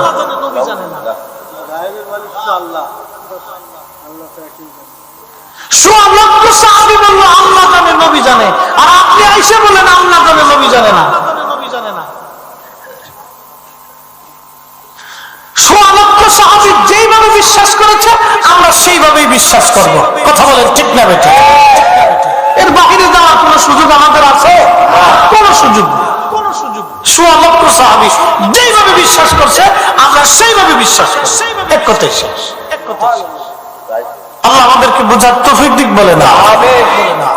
এখন সাহাবীরা যখন নবীজি বলেন ফাআলিমতু মা ফিস সামাওয়াতি ওয়া মা ফিল আরদ, আসমান জমিনে যা আছে সব আমার কলবে আল্লাহ ঢুকাই দিয়েছে, তখন সাহাবীদের কাছে আশ্চর্য লাগতেছে।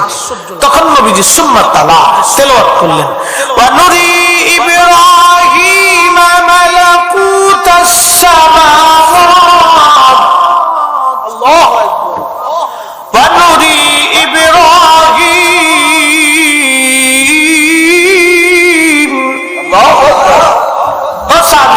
তোমরা কি জানো না কোরআনে আল্লাহ ইব্রাহিম আলাইহিস সালাম সম্পর্কে বলেছে, আমি ইব্রাহিম আলাইহিস সালামকে আসমান ও জমিনে যা ছিল সব অনুকরণ আমি আল্লাহ দেখাই দিয়েছি। একসাথে জোরে বলা যাবে আল্লাহু আকবার। অ্যাটেনশন, খুব মনোযোগ দিন। এই সামিয়ানার উপরে কি আছে আমরা কি দেখতে পাই? মাটির নিচে কি আছে আমরা কি দেখি? মাটির নিচে কি আছে আমরা দেখি না। মাটির এই সামিয়ানার উপরে কি আছে আমরা দেখতেছি, কারণ আমাদের চোখের সীমানা এই পর্যন্ত শেষ। ইব্রাহিম আলাইহিস সালামকে আল্লাহ পাথরের উপর দাঁড়া করাইলেন। ইব্রাহিমকে পাথরের উপর দাঁড়া করাইলেন। নুরি ইব্রাহিম মালাকুতাস সামাওয়াতি ওয়াল আরদ ওয়ালিয়াকুনা মিনাল মুকিনিন। এই আয়াতের তাফসীর আসছে মাঝহারি। পাথরের উপর দাঁড়া করাইলেন আল্লাহ। পাথরে দাঁড়া করাই আল্লাহ চোখের পর্দা সরাই দিলেন, কলবের পর্দা সরাই দিলেন। সরাই দেওয়ার পরে আল্লাহ পাক ইব্রাহিম আলাইহিস সালাম আল্লাহর সৃষ্টির অণু পরমাণু দেখতে লাগলেন। ইব্রাহিম আলাইহিস সালাম দেখার সময় ইব্রাহিম আলাইহিস সালাম দেখলেন শিমালে দুইজন জেনা করে, বললেন আল্লাহ ওদেরকে পাথর বানাও, ওরা পাথর হয়ে গেল। জুনুবে দুইজন জেনা করে, ইব্রাহিম বলেন আল্লাহ পাথর বানাও, ওরা পাথর হয়ে গেল। মাগরিবে দুইজন জেনা করে, ইব্রাহিম বলেন আল্লাহ পাথর বানাও, ওরা পাথর হয়ে গেল। মাশরিকে দুইজন জেনা করে, ইব্রাহিম বলেন আল্লাহ ওদেরকে পাথর বানাও। আল্লাহ ডাক দিয়ে বলেন ইব্রাহিম হাত নামাও। আমার খলিল তুমি হাত নামাও, হাত বাড়াবা না। পৃথিবীতে তোমাকে পাঠিয়েছি উম্মতকে বদদুয়া করার জন্য না, আমার বান্দাদের আমাদেরকে সুযোগ করে দাও। আমার বান্দারা গুনাহ করবে, আমি আল্লাহর দরবারে তওবা করবে, আমি আল্লাহর দরবারে তওবা করতে দেরি হবে, আমি আল্লাহ জীবনের গুনাহগুলি মাফ করতে দেরি করব না। একবার জোরে জোরে বলা যাবে কি সুবহানাল্লাহ।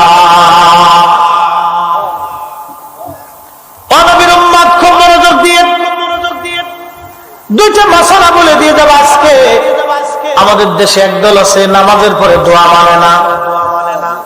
কি কথা কর না কেন, আসে না নাই? নামাজের পরে কি মানে না? দোয়া মানে না। ওরা কয় বিভিন্ন যুক্তি দেয়, নবী সাহাবীরা দলবদ্ধ ভাবে করে নাই, নবী করে নাই, আমরা করব কে? কি সুন্দর শয়তানের যুক্তি। পুরো শয়তান, শয়তান কারণ এখানে দেখলি শয়তানও হাসে, সর্বনাশ তোরা আমার খালাতো ভাই, তোরা দুনিয়ার যে কাজ করে দিলি এ কাজ আমি 1450 বছর ফাঁসি মেরে। ঠিক কথা কেন না বলছেন না? শয়তানে হাসের কয় তোরা 1450 বছর পর্যন্ত যা করে দিলি আমি এটা করতে পারছি, তোরা আমার খালাতো ভাই, আমার দুস্থ, তোদেরকে পুরস্কার দিবানি, তোরা চিন্তা করিস নি, খালি কাম চালাই যা, কাম চালাই যা। মনোযোগ দিন। শয়তানের সাথে আল্লাহর একটা চ্যালেঞ্জ ছিল। 9 লক্ষ বছর ইবাদত করার পরে শয়তান আল্লাহকে, আল্লাহ তারাই যেহেতু দিলেন, তুই কিছু দিবা না? বলে কি চাইস? আমার কিয়ামত পর্যন্ত হায়াত দিবা। আল্লাহকে দিলাম, আর কি চাইস? বলে আল্লাহ আমার তামাম দুনিয়া তাসাররুফ করবো, 1 সেকেন্ডের ভিতরে দুনিয়া ঘুরে আসতে দিবা। আচ্ছা, আমেরিকা যাইতে কি শয়তানের সময় লাগে? ভিসা টিসা লাগে না?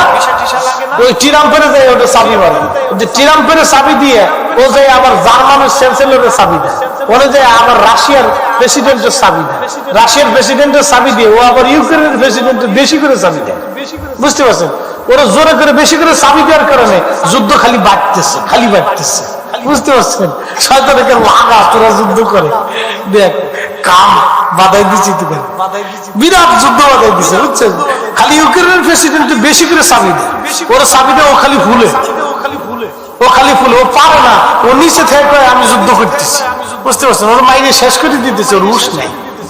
ওকে আমি আসি, আর তিরাম কয় না তুই শালা অস্ত্র জ্বালাকে আমি দিতেছি। খেত হলো আরেকজনের, যুদ্ধ করে আরেকজনের। কত বড় বলদ চিন্তা করতে পারছেন? একটা দেশ শেষ করে দিচ্ছি বলদ। আরেকজনের কাঁধে বন্দুক ছিল, বন্দুক ফুটিতেছিল আপনার কি গেল বাইডেন, আমেরিকা। বুঝতে পারছেন? বন্দুক ফুটাইতেছিল আমেরিকা, আর খ্যাত হলো ইউক্রেনের। ইউক্রেনের প্রেসিডেন্ট কত বড় বলদ চিন্তা করেন, যুদ্ধ একটা বাধাই দিয়ে রাশিয়ার সাথে, বাস তখন খালি শয়তানের চাবি মারার দোস্ত চালা, আমি আসি, আমি আসি। খুব মনোযোগ দিয়ে, শয়তান হলো এই পদের কোয়ালিটি। আল্লাহ তামাম দুনিয়া তাসাররুফ করবে 1 সেকেন্ডে, আর কি চাস? বলে আল্লাহ বান্দার শরীরে রক্তের শিরা দিয়ে ঢুকিয়ে কাপড়ের মধ্যে বসে বসে ধোকা দিয়ে ওর বেনামাজি বানাবো, বেরোজগার বানাবো, দোয়া থেকে সরাবো, জিকির থেকে সরাবো, নবী দুরূদ থেকে সরাবো, নবীর সাথে দুশ্মনী করাবো, নবীর সম্মান নিয়ে ওর কথা কওয়াবো, এরপরে তোমার এই জাহান্নামে বানাই দেবো। আল্লাহ তোর ইজ্জত জালালের কসম করে কইতেছি, তোর একটা বান্দা আমি জান্নাতে ঢুকতে দেবো না, সব জাহান্নামী বানাই ফেলবো। আল্লাহ পাক ধমক দিয়ে বলে, নাই শয়তান, শুনে রাখ, তোর সাথে আমার একটা চ্যালেঞ্জ আছে। আমার বান্দারে তুই গুনাহ করাবি, আমি আল্লাহর ইজ্জত জালালের কসম করতেছি, আমার বান্দা আমার কাছে মাফ চাইতে দেরি হবে, আমি আল্লাহ মাফ করতে দেরি করবো। আসতে হয়ে গেল না?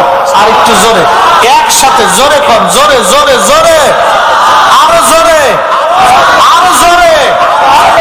বান্দা যখন হাত তুলে আল্লাহর কাছে ক্ষমা চায়, ক্ষমা চায়, ক্ষমাটা বিনয়ের সাথে চায়, বিনয়ের সাথে চায়। ভিখারি এসে আপনার কাছে হাতটা পাইতে দেখে, বাপ আমি গরিব মানুষ, আমার 2 টাকা দেন, টাকা দেন। একটা ভিখারি 2 টাকার জন্য আপনি মানুষের কাছে সারেন্ডার করছেন, বাবা আমার কিছু দেন, বাবা আমার কিছু দেন, বাবা আপনি আমাকে কিছু দেন। আরে দুনিয়ার একটা ভিখারি আপনার কাছে 2 টাকার জন্য সারেন্ডার করলো, আর আপনি বিশ্ব প্রতিপালক রব্বে কারীমের দরবারের ভিখারি, আপনাকে আল্লাহর কাছে পাইতে হলো 2 হাত তুলে সারেন্ডার করিয়া, তারপরে বিনয় বিনয় বিনয় বিনয় চোখের পানি দিয়ে চাইতে হবে। কথা বলেন ঠিক না বেটে?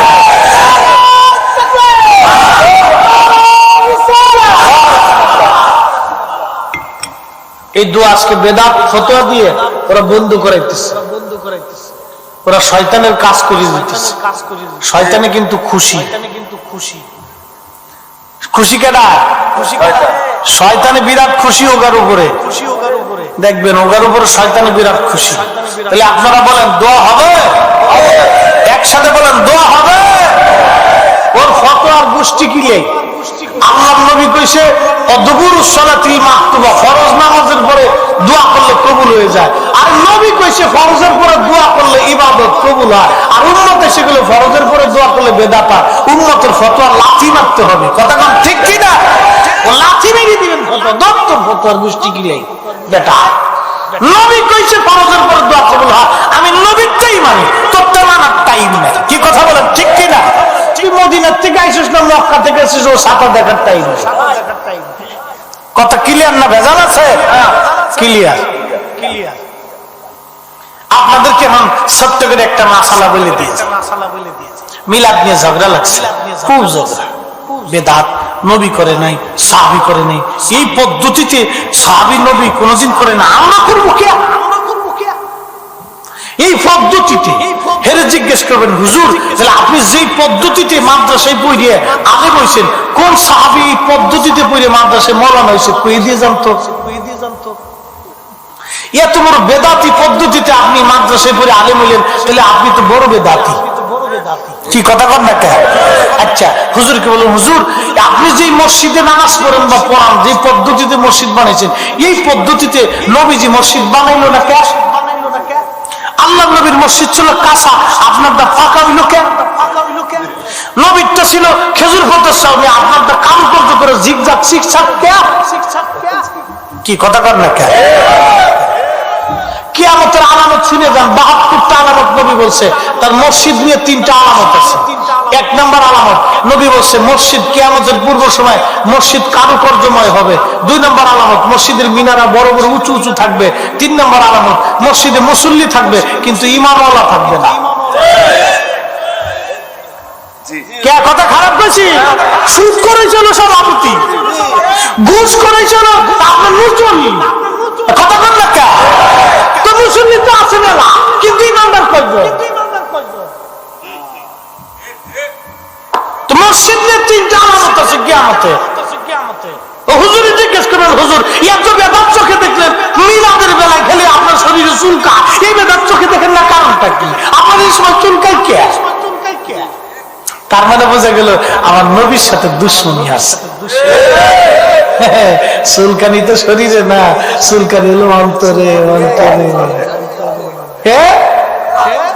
কাল চুল করছে দাদা তো খুব শক্ত দাদা। এই বোরা দুই একটা থাকার কারণে শূন্যতা আছে। এই বোরা দিয়ে কিছু কিছু আমার অত দলিল লাগছে না, বিনা দলিল আল্লাহ। ঠিক কথা কর না? বোরা দিয়ে হলো এই দলিলের লোক, বিনা দলিল আল্লাহ। তোর অত দলিল দরকার নেই। এই শুনে যান, তাবারকের ভিতর বরকত আছে। আজকে বুঝাই দিয়ে দেয় না, তাবারক খাইতে হইবে। তাবারকে কি বরকত আছে আমি বুঝাই দিয়ে যাই। আজকে মিলাদে তাবারক খাবেন, যে মিলাদে তাবারক দিবে না ওই মিলাদ পড়ার দরকার নেই, তাবারক দিলি করে পড়াবেন। হুজুর এই কথা কইলেন কে? বলে দিয়ে যায় আজকে। প্রথম যে বাড়ি মিলাদ হবে, যেই লোকে মিলাদ দিবে, সে প্রথমত মসজিদে দাঁড়ায় বা এলাকায় দাঁড়ায় ঘোষণা দিচ্ছে, ভাইজানরা আপনাদের সবাই আমার বাড়িতে জোহরের নামাজের পরে দাওয়াত। আচ্ছা, এক মুসলমান আর এক মুসলমানদের দাওয়াত দেওয়া কার সুন্নাত? নবীজির সুন্নাত। এই দেখেন প্রথমে সুন্নাত একটা আদায় হইছে। খালি গুনে গুনে যাবেন মিলাদে কয়টা উপকার হয় দেখেন। প্রথম নম্বর দাওয়াত। তাহলে প্রথম দাওয়াতে কার সুন্নাত আদায় হলো? আচ্ছা, যখন মুসলমানদের বাড়িতে দাওয়াত দিবে তখন কিছু না কিছু খাওয়া দাওয়ার ইন্তজাম থাকতে হবে। মেহমানদারি হলো সুন্নাত। যদি না থাকে অন্তত কিছু না হলো এক গ্লাস পানি দিয়ে হলে খজির দিয়ে হলো খাওয়া ইফতারে মেহমানদারি করাইতে হবে। কি কথা বল না কে? দাওয়াত দিলে তাকে কিছু না কিছু মেহমানদারি করানো, এটাও নবীর সুন্নাত। তাহলে সুন্নাত কয়টা হলো? তাহলে তাবারক খালি কি লজ না লাভ? আল্লাহ আছে। খালি খাইলে হবে না, এই কথা খাওয়া যাবে না, খাওয়াতে হবে। ও মামা করছে কপালে ঠাডা পড়ছে। যে মানা করছে ওর কপালে ঠাডা পড়ছে, ওরা খাওয়াবেন না জীবনে, ওরা দাওয়াত করে আইনে খালি দোয়া করাবে। আর সাদিয়া টাদিয়া কিছু দিবেন না, খালি আইনে হুজুর আপনার আমার দাওয়াত, জোর সময় আইনে দোয়া তোয়া করে হুজুর আসসালামু আলাইকুম জানিয়া 3 দিন 4 দিন করে এরকম মাঝে মধ্যে আইনে খালি দোয়া করে বিদায় করে দিবেন, পরে দেখবেন 7 দিনের দিন করবেন যে কি ব্যাপার এই বুড়া খালি আমার দাওয়াত করে নিয়ে খালি দোয়া করা, কিছু খাওয়ান টানো দেয় না, কিছু দেয়টাও না, কারণটা কি? ও জনমের শিক্ষা দিয়ে দেবে হুজুর না, কিন্তু আপনার তো না খাওয়ার বেদাত টেদাত ফতোয়া দেন, এগুলো আমি এত বেদাত টেদাত করবো না, দোয়া করে দিয়ে চলে যান। বুঝতে পারছেন?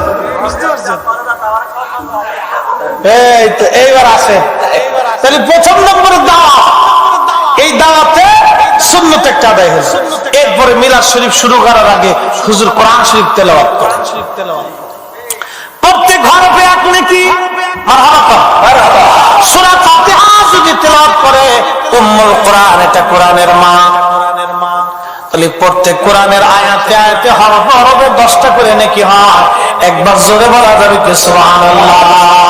তাহলে মিলাদ শরীফ শুরুর আগে কোরআন তেলাওয়াতের নেকি আছে না নাই? এরপর দুরূদ শরীফ শুরু হলো, দুরূদ, প্রত্যেক দুরূদে 10টা করে নেকি হয়, 10টা করে গুনাহ মাফ হয়, 10 বার আল্লাহ রহমত নাযিল করে। একবার জোরে বলা যাবে কি মারহাবা।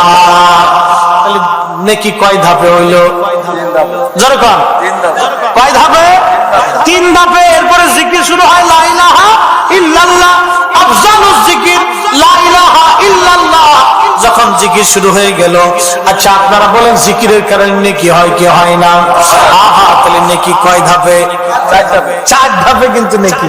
প্রথমে দাওয়াত, এরপরে কোরআন তেলাওয়াত, এরপরে দুরুদ, এরপরে জিকির, এই 4 ধাপে নেকি শুরু হয়ে গেল। এরপরে আসেন ইয়া নবী সালাম আলাইকা বললে দাঁড়ায় গেলে এইখানে হলো চুলকা চুলকি লাগছে, এইখানে গেলি তবে মাজা ব্যথা করে এটা বই থাকে, এটা দাড়ি খোঁচায়, বলে এটা কি হইলো, দাঁড়াইলো কে, খাড়িলো কে, নবী আইসেনি, নবী দেখছেনি, নানান কথা।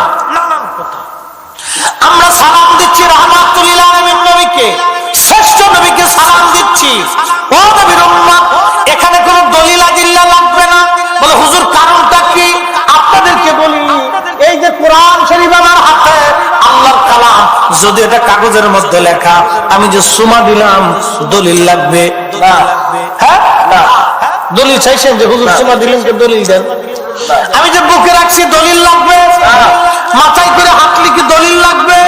কারণ এটা নিজেই তো দলিল। কথা কন না কে?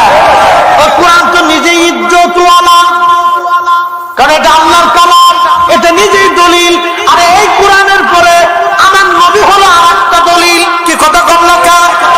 নবী হলো ইজ্জতওয়ালা। ও বাজান, যেহেতু নবী দলিল এবং ইজ্জতওয়ালা, নবীকে ইজ্জত করার জন্য দলিলের দরকার হয় না। আমার নবীর ইজ্জত করতে হলে বিনা দলিলে চলবে। কথা কোন ঠিক কিনা? বিনা দলিলে চলবে, ও দলিল লাগবে না। যে দলিল চা, ও যে তুই মরি দিয়ে দলিল নিকে ফেরেশতারা তোর বাটাম চালান দিয়ে দলিল দিবে। এত দলিল কিসের? এত দলিল কিসের? কাবা শরীফের সুমা দেওয়ার লাগে দলিল লাগে। কাবার নিসবত তো আল্লাহর সাথে বাইতুল্লাহ, আর নবী হলো হাবিবুল্লাহ। হাবিবুল্লাহকে তাজিম করার জন্য দলিলের দরকার নেই, নবী নিজেই দলিল। কি কথা বলেন ঠিক না বেটে? বয়ে থাকবেন না, দাঁড়াবেন। সালাম দিলে দাঁড়ায় দিন, এক কথা শেষ। তাজিমের সাথে, সম্মানের সাথে, ইজ্জতের সাথে দিবে। এরপরে বসলেন, বসার পরে দোয়া। কি হলো এইবার দেখেন। তাহলে আমি কিয়াম 4 ধাপ চলে গেল। এবার আসতেছে দুরূদ সালাম 1 ধাপ। এরপরে আপনার আসতেছে মুনাজাত, মুনাজাতের 5 নম্বর ধাপ আসতেছে নেকি। দেখেন আল্লাহর নবী বলেন, উম্মত দলবদ্ধভাবে যখন কোন উম্মতরা দোয়া করে, ইমাম নুরউদ্দিন হাইসামি মাজমাউদ দাওয়াতের মধ্যে হাদিস লেখেন, আল্লামা ইমাম তাবরানী মুআজ্জামুল কবির থেকে হাদিস খানা নকল করেছেন এবং বিশুদ্ধতা প্রমাণ করেছেন। নবীজি বলেন, উম্মতেরা জবাববদ্ধভাবে যখন দোয়া করে, তখন একজন দোয়া করে, বাকিরা আমিন আমিন বলে। আল্লাহ পাক ওই দোয়াগুলি খালি ফেরত দিতে আল্লাহর কাছে শরম লাগে। আমার আল্লাহ দলবদ্ধভাবে মুসলমান যখন দোয়া করে, আমার আল্লাহ সাথে সাথে কবুল করে নেয়। একবার জোরে বলা যাবে কি সুবহানাল্লাহ? তাহলে দোয়া কি চলবে? একা একা না দলবদ্ধভাবে? নামাজ কি একা পড়া ভালো না জামাতে পড়া ভালো? জিকির একা করা ভালো না জামাতে করা ভালো? দোয়া একা করা ভালো না জামাতে করা ভালো? তাহলে আমরা মিলাদের নামে সবাই একত্রিত হইয়া যখন দোয়া করলাম, দোয়া করছি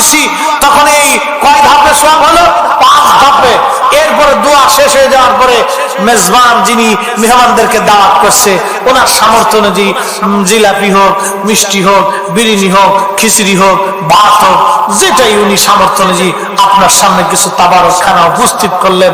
নবী বলেন তুতঈমুত তুআম, মানুষকে মেহমানদারি করো।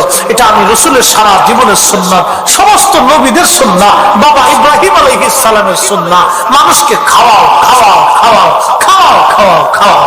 এই জন্য যারা এদের বিরোধিতা করে, এই মিলাদের মাধ্যমে 6 পদ্ধতিতে 6 মাধ্যমে আল্লাহ পাক আমাদেরকে নেকি দান করেন। একসাথে জোরে বলা যাবে না সুবহানাল্লাহ? তাহলে নেকের কাজ যেখানে আমরা আছি সেখানে আল্লাহ কোরআনে ওয়াজ করতেছেন, ফামাইয়ামাল মিসকালা যাররাতিন খায়রান ইয়ারা। আরে আল্লাহ নিজে কোরআনে উসুল দিছে, নিজে আল্লাহ কোরআনে বলতেছে ফামাইয়ামাল মিসকালা যাররাতিন খায়রান ইয়ারা। অনুপরিমাণ নেক কাজ যদি করো তাও আমি আল্লাহ তোমাকে বেনিফিট দিয়ে দিব, প্রতিদান দিয়ে দিব। তাহলে 6 ধাপে মিলাদের নেক কাজ হইতেছে, এরপরে তোর চোখে বেদাতের ফটো আসতেছে, চোখে মনে ঠাডাই পড়ছে। পছন্দ হয় না? না, সলিমের বাপ মুজি দেওগে, বহুত কবরওয়ালা কবরে শূন্য হাতে পড়ে রয়েছে, দোয়া করার কেউ নাই। কি কথা কর না কে? ছেলে জামায় তাই হোক চিন্তা করে বছরে একবার হলো বাবার জন্য একটু দোয়া খেয়ে ইন্তজাম করি। ইমাম সাহেব হুজুরে ডাকে, কোরআনের হাফেজ তলবে এলেম মাদ্রাসার আলেমদের, এই আগে কত সুন্দর ছিল, মাদ্রাসার তলবে এলেমদেরকে ডাইকে ডেকে নিয়ে বাড়িতে কোরআন খতম দেওয়া হতো। হ্যাঁ, হেতেরও বেদত ফতোয়া দিয়ে বন্ধ করে দিচ্ছে। ওরে শয়তান, শয়তানে খুব নাচতেছে, ওরে দোস্ত কি কামটা করলি, আগে বাড়িতে তো কোরআন তোলা দিত, তা বন্ধ করে দিছি, তোরা আমার দোস্ত রে ভাই। বেদাতের ফতোয়া বন্ধ করে দিচ্ছে। জিন্দেগি তোর যায় রে ফাঁকি দিয়া সোনার, জিন্দেগি তোর যায় ফাঁকি দিয়া। ও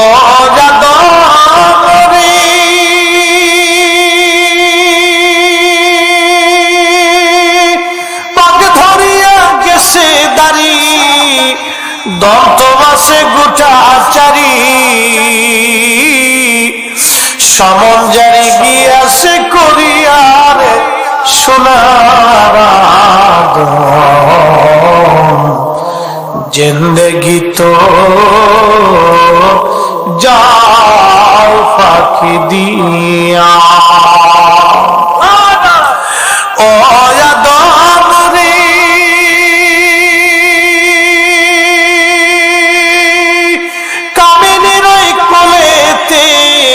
কার ঘুমেতে রইলি তুই,